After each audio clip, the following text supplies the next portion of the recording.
O que faz um bom azeite? Sabe como escolher? Venha descobrir e explorar este produto tão importante da nossa gastronomia na Escola do Gosto. Dia 25 de novembro no Porto, venha provar e aprender com Ana Carrilho, Edgardo Pacheco e o chefe André Cabrita. Os lugares são limitados. Inscreva-se já em público.pt. Este é o Poder Público, a semana em debate pela secção de Política do Público. Sónia Sapage. São José Almeida. Eu sou Ana Sá Lopes e este é o Poder Público Especial Presidenciais. Bem, temos sondagem que mostra alguma divisão entre os inquiridos relativamente à possibilidade de adiar as eleições presidenciais, mas que defende bastante o novo confinamento. Mas vivemos esta campanha mais abstrusa de todos os tempos, em que continuamos a ver pessoas na rua, quando o governo pede à população para estar em casa, portanto é claramente o que já falámos aqui várias vezes, uma informação contraditória, uma comunicação, como se diz, contraditória, mas de facto eu pensava que havia mais pessoas a quererem que as eleições presidenciais tivessem sido adiadas, mas está tudo bastante equilibrado e dividido. O que é que tu pensas, Sónia?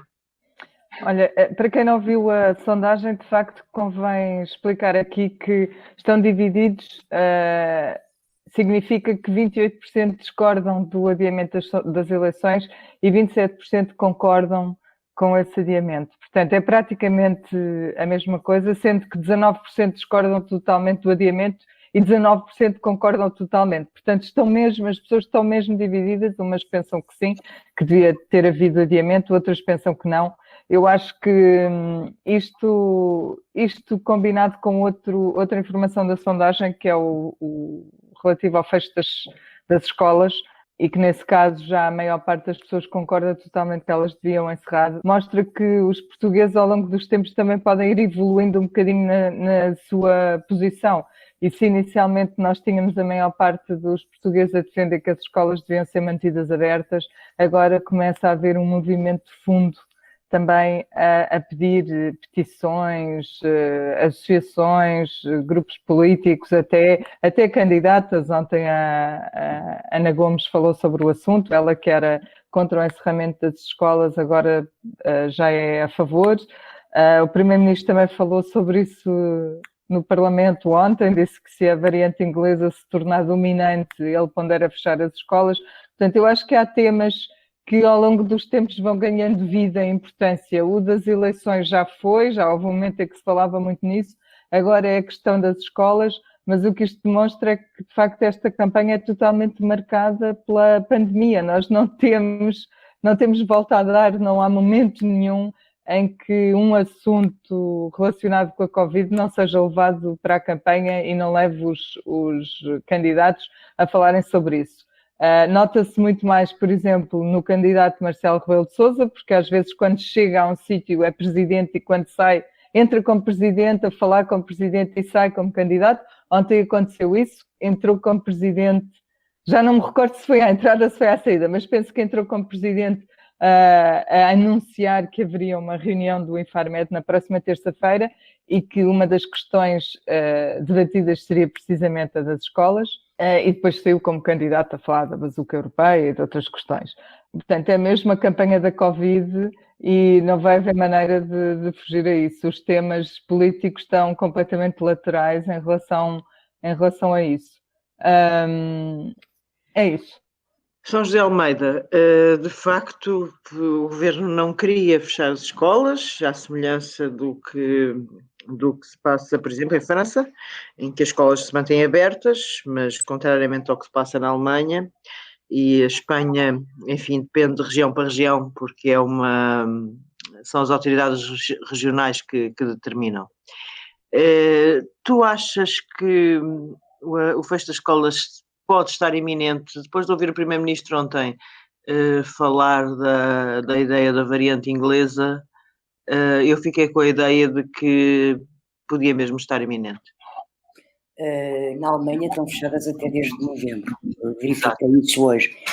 É assim, por muito que António Costa não queira, e ele não quer, porque de facto ele tem razão quando diz que isto vai prejudicar gerações, não é uma geração, é gerações, vai fecharem as escolas todas, prejudica todos os níveis etários de ensino.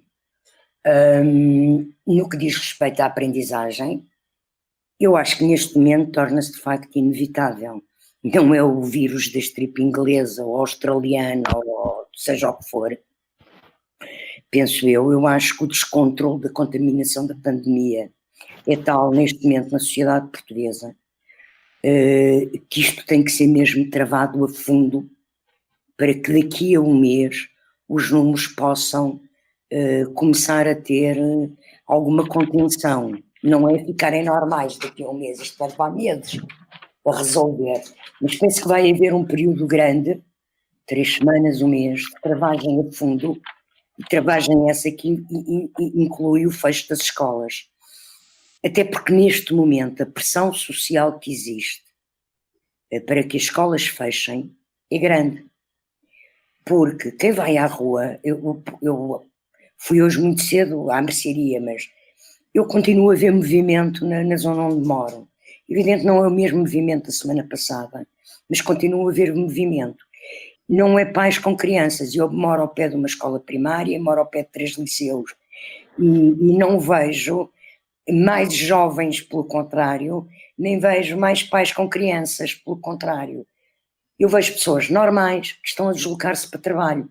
Eu não sei se as empresas estão ou não a cumprir o teletrabalho, mas eu continuo a ver imensa gente. Às 8 da manhã havia imensa gente na rua para um país que tem que estar confinado. E, portanto, pode ser que o sinal de fechar as escolas leve as pessoas a perceber que, de facto, tem que se parar a sério. E penso que isso é, neste momento, inevitável pela pressão social que há. Só uma nota, os sindicatos de professores que tinham a semana passada estado ao lado do governo pelas escolas não terem fechado, neste momento estão a pedir o fecho das escolas e a dizer que é uma irresponsabilidade estarem abertas, nem parece que são quem ouve o Mário Nogueira falar hoje não percebe o que é que isso passou, e eu acho que é de facto a situação caótica que também se vive nas escolas neste momento. Porque é verdade. É evidente que há casos nas escolas, é evidente que há turmas em casa, há notícias de inúmeras escolas que estão fechadas. Quem conhece professores sabe que não há, mesmo dentro de Lisboa, há imensas escolas de vários graus de ensino que têm turmas em casa e que têm casos. Portanto, dar aulas neste momento também é uma coisa impossível para os professores, porque o clima de medo também se instalou na comunidade escolar e penso que isto vai ter que parar. Ele para a semana vai ter que parar as escolas, não sei se vai deixar as escolas primárias abertas, admito que sim, não é? Porque aí até os especialistas médicos, epidemiologistas e médicos de saúde pública salvaguardam que o risco é menor entre as crianças, não é? Do primeiro ciclo, mas eu creio que a travagem vai ter que ser a fundo. A questão é que... Só quer dizer uma coisa para manterem, desculpa lá, esta questão até ao fim. E depois a seguir podemos, se quiseres, falar isso. Eu continuo a registrar que discutimos a paragem das escolas. Começa a haver unanimidade na paragem das escolas. Os candidatos continuam na rua em campanha eleitoral, apesar de terem dito que sim, mas que também. Sim, mas a democracia não foi suspensa, certo? Só nessa parte. Não é preciso fazer campanha de rua para fazer campanha eleitoral. Os jogos políticos estão permitidos. O time de Rãs tem mostrado isso. Pode ser que tenha muitos votos, não sei. Acho que isto tudo foi uma disparate e deviam ter sido adiadas, como o próprio time de Rãs tinha advertido a tempo. Sobre o fecho das escolas. Deixa-me só dizer, já temos falado bastante disso, do adiamento das campanhas, já nem me apetece falar, adiamento não, suspensão, já nem me apetece falar mais disso, porque sinto que nos estamos a repetir.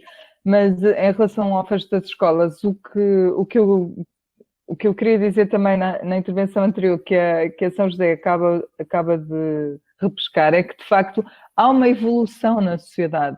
Pessoas que antes pensavam que as escolas podiam ser mantidas abertas, agora já pensam que as escolas deviam ser fechadas. E isso chega aos sindicatos como chega aos peritos, aos epidemiologistas, a outras pessoas que eu já tenho ouvido na rádio falar e na televisão falar agora sobre isso. E lembro também que nós hoje, segundo a indicação que temos, teremos novamente números recordes, bateremos recordes de mortes e de infecções. E recordes alucinantes. E que os epidemiologistas, na última reunião do Infarmed, puseram uma marca que era os 14 mil casos como uma marca a que poderíamos chegar. E depois, nas próximas semanas, e depois mais tarde corrigiram e disseram, esperem lá, nós fizemos aquelas contas a contar que as escolas fechassem. Portanto, não fechando as escolas, não sabemos onde é que isto vai parar. E pronto, é nessa realidade de facto que nós estamos agora. Mas hoje esse número vai ser ultrapassado. Pronto, o que eu quero dizer é que eles, quando previram esse número, previram, nas próximas semanas, previram que as escolas estariam fechadas. Ora, se as escolas não fecharam, o natural é que cheguemos a esse número mais cedo do que eles previram, como de facto parece que se confirma isso. E isso é um ponto importante, não é? E na próxima reunião eles terão de falar sobre isso e as projeções que apresentarem hão de ser com escolas encerradas ou sem escolas encerradas, ou com metade das escolas encerradas, enfim.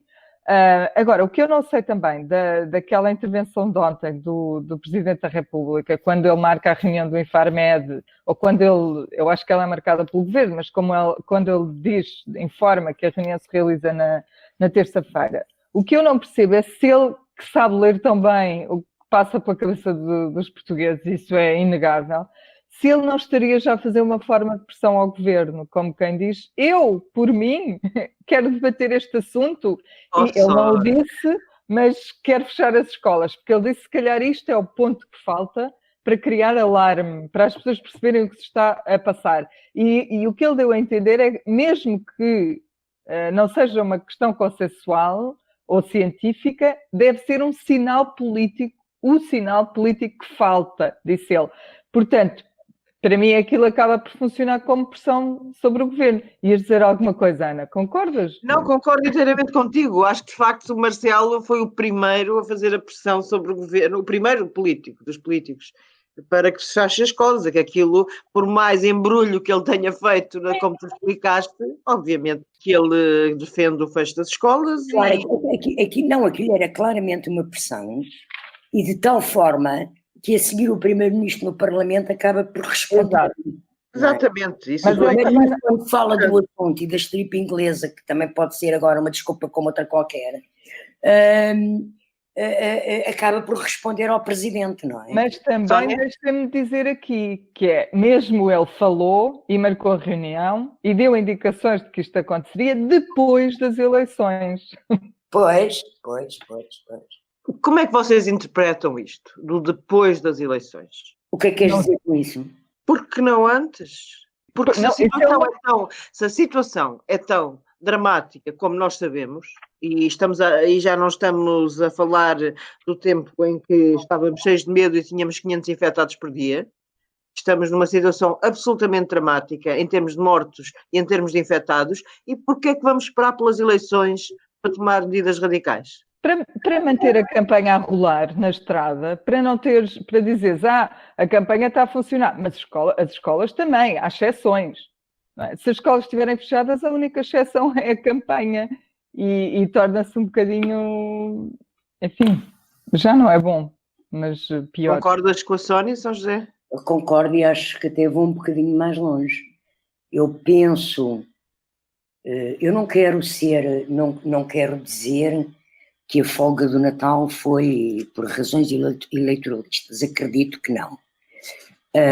Mas, neste momento, este adiar de soluções de travagem, quando ainda por cima temos já o histórico de março, em que funcionou essa travagem, só se pode justificar precisamente por causa da bolha da política. E da bolha eleitoral e da bolha das campanhas, que é um contrassenso continuarem a ser feitas, mas que foram sendo feitas e que está-se toda a gente nas tintas para o assunto na política. Porque eu questiono uma coisa, era preciso ouvir os epidemiologistas no dia 12 de janeiro, com os números que nós começámos a ter no início de janeiro. Era preciso esperar uma semana para ouvir os epidemiologistas e depois mais 2 dias para tomar as medidas. E depois mais 3 dias para mudar as medidas e depois mas agora vamos mudar outra vez. Quer dizer, andamos a correr atrás, a fazer de conta. Nós andamos assim há meses. Não, Ana, não andamos. A gravidade não é esta há meses. Claro que a gravidade não é esta há meses, mas como agora te lembras, o Primeiro-Ministro quase todas as semanas falava para mudar medidas. Sim, Ana, não é bem assim. As coisas não mudavam todas as semanas, mudavam de mês a mês e mudavam para melhor. Depois começaram a agravar com uma periodicidade mensal ou quinzenal. Mas tu, desde o Natal, em que a situação dos casos de contaminações, de internados em intensivos e de mortes, começou a disparar da forma como disparou no início de janeiro. No início de janeiro havia mais de 100 mortes por dia. Havia mais de 100 mortes por dia logo no início de janeiro. Porquê é que não travaram logo tudo? Que epidemiologistas é que eles têm que reunir? Quer dizer, telefonam ao epidemiologista. O epidemiologista não tem cálculos de 15 dias, mas tem de 8. Bem, eu confesso que, apesar de notar o zigue-zaguear do governo nesta matéria... Não é zigue-zaguear, é um empurrar com a barriga. É um empurrar com a barriga para tentar tomar uma decisão drástica que pode causar pouca popularidade ao poder, no momento em que tens umas eleições e uma campanha eleitoral, em que quem assina o decreto de estado de emergência e promulga o decreto de execução do estado de emergência é candidato às eleições. Eu, por acaso, não concordo nada contigo. Acho mesmo que aqui há uma questão da parte do governo em tentar salvar a economia o máximo. Portanto, daí aquele semi-confinamento que tivemos dos fins de semana a partir das 13, na minha opinião, não se ganhou nada com isso, mas pronto, mais o recolher obrigatório das 11 da noite. Mas o tentar salvar a economia, e acho que há uma convicção muito grande no governo e entre muita gente de que as escolas fechadas faz mal às crianças, nomeadamente as de meios mais desfavorecidos. É claro que faz. Acho que foi muito difícil tomar estas decisões. Eu concordo em absoluto que o fechar das escolas prejudica as crianças e sobretudo as mais desfavorecidas, porque há crianças que se ainda hoje comem é porque estão na escola. Ontem falou disso, sim. O ministro falou disso. Pronto. Agora, a situação dos números da pandemia obrigava a uma travagem da economia e a travagem da sociedade a sério, logo no início de janeiro. Isto está a demorar tempo demais e por isso é que estamos a atingir os números que estamos a atingir, porque se há 15 dias tivessem feito o confinamento, neste momento estávamos já a conseguir pelo menos estabilizar as contaminações. Bem, o Poder Público Especial Presidenciais acaba por aqui hoje e voltamos amanhã. Obrigada, até amanhã. Até amanhã. O público fica no ouvido. O que se bebe em dia de festa pode-se beber no dia-a-dia? E que ligações gastronómicas se podem fazer com o que temos no copo? Aprenda e prove com a Escola do Gosto, a Academia de Literacia Alimentar do Público. Aulas únicas com especialistas. Entre como amador e saia um pouco mais conhecedor. Não perca a próxima aula, a 18 de novembro, no Porto. Os lugares são limitados. Inscreva-se já em público.pt.